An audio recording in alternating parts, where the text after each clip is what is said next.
आज के एग्जाम के जैक बोर्ड के प्रश्न हिंदी के क्वेश्चन को आज हम लोग यहाँ पे सॉल्व करेंगे, जिसमें पहला खंड क अपठित गद्यांश एवं काव्यांश से प्रश्न है। जो 1 से 4 के प्रश्न इन्हीं से है।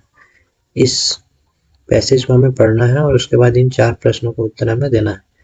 जैसे पहला क्वेश्चन है, काच विरज का क्या अर्थ होता है? तो इसका उत्तर होगा पेड़ पौधे। अगला है, काच विरज के क्या नहीं होते हैं? दांत नहीं होते हैं। अगला प्रश्न है, गाछ विरज किसके द्वारा माटी से रसपान करते हैं? इसका उत्तर है जड़ के द्वारा। अगला प्रश्न है, पेड़ कब मर जाता है? उसका उत्तर है तीसरा नंबर, पानी ना मिलने पर। अगला फिर ये एक पोयम जैसा दिया हुआ, इसे पढ़कर हमें ये क्वेश्चनों को उत्तर देना है। इसमें से पहला क्वेश्चन है, धनुष से छूटा हुआ बाण क्या करता है? लक्ष्य भेदता है। इसका उत्तर होगा। अगला प्रश्न है, लक्ष्य के पथिक कंटकों को क्या मानते हैं? इसका उत्तर होगा फूल। क्वेश्चन नंबर 7, बाल रवि के किरणें कैसी होती है? इसका उत्तर है स्वर्ण। अगला प्रश्न है, कहाँ तक पहुंचे बिना पथिक को विश्राम नहीं करना चाहिए? इसका उत्तर है लक्ष्य। अब खंड का में व्याकरण के क्वेश्चन है, जिसमें से पहला क्वेश्चन है, जिस वाक्य में कर्ता और क्रिया उपस्थित हो वह कौन सी क्रिया होती है? इसका उत्तर होगा सकर्मक। अगला प्रश्न है, बच्चा पुस्तक पढ़ रहा है, कौन क्रिया है? इसका उत्तर है सकर्मक। किसान खेत जोत रहा है, इसमें क्रियापद कौन है? इसका उत्तर है जोत रहा है। अगला प्रश्न है, कौन सा वाक्य अकर्मक क्रिया का उदाहरण है? इसका उत्तर है रमेश हंस रहा है। क्वेश्चन नंबर 13, अंबर का अर्थ होता है वस्त्र और दूसरा आकाश। अगला प्रश्न है, निम्नलिखित में कौन श्रेवत का अनेकार्थी शब्द नहीं है? इसका उत्तर है श्याम। अगला प्रश्न है, निम्न में से कौन सा शब्द समुच्चय बोधक अव्ययी शब्द है? इसका उत्तर है अथवा। अगला प्रश्न है, पता नहीं हुआ डैश चला गया, सही अव्ययी पद चुने। इसका उत्तर होगा कब। अगला प्रश्न है, शिक्षक चाहते हैं कि उसके विद्यार्थी अच्छा बने, ये कौन वाक्य है? इसका उत्तर है मिश्रित। अगला प्रश्न है, प्रतिदिन कौन समास है? इसका उत्तर है अवयव भाव। अगला प्रश्न है, निम्न में से कौन बहुब्रीहि समास है? इसका उत्तर है लंबोदर।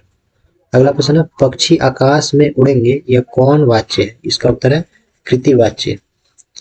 अब खंड ग में पाठ्य पुस्तक के कुछ पैसेज दिए हुए हैं, उनसे कुछ प्रश्न पूछे गए हैं। प्रश्न है, बाल गोविंद भगत का बेटा कितना था? इसका उत्तर होगा 1। अगला प्रश्न है, बाल गोविंद भगत का बेटा कैसा था? इसका उत्तर है सुस्त और बोदासा। यहाँ पे एक छोटा सा पैसेज दिया, उससे कुछ प्रश्न है। प्रश्न है, फादर बुल्के की मृत्यु किस रोग से हुई? इसका उत्तर है जहरबाद से। अगला प्रश्न है, विधान का क्या अर्थ होता है? इसका उत्तर है नियम। आगे कुछ दिए हुए पंक्तियां, इनसे कुछ प्रश्न पूछे हुए हैं। अगला प्रश्न है, गोपियों की दशा किस पक्षी की तरह हो गई है? उसका उत्तर है हरिण।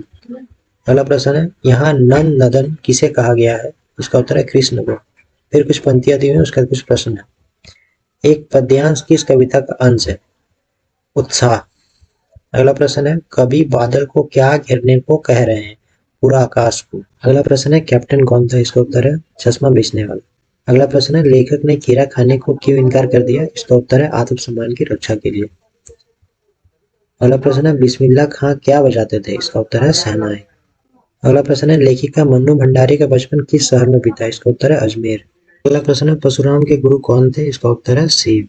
अगला प्रश्न है, कवि नागार्जुन मैथिली में किस नाम से प्रतिष्ठित है? इसका उत्तर है यात्री। अगला प्रश्न है, मिग्र तृष्णा का क्या अर्थ है? इसका उत्तर है छलावा। अगला प्रश्न है, मुख्य गायक की आवाज कैसी थी? इसका उत्तर है चट्टान जैसी भारी। अगला प्रश्न है, भोलानाथ के सिर में क्या थी? इसका उत्तर है लंबी लंबी जटाएं। अगला प्रश्न है, कभी कभी बच्चे किसका जुलूस निकालते थे? इसका उत्तर है बारात का। अगला प्रश्न है, जॉर्ज पंचम की लाट कहाँ स्थित थी? इसका उत्तर है दिल्ली।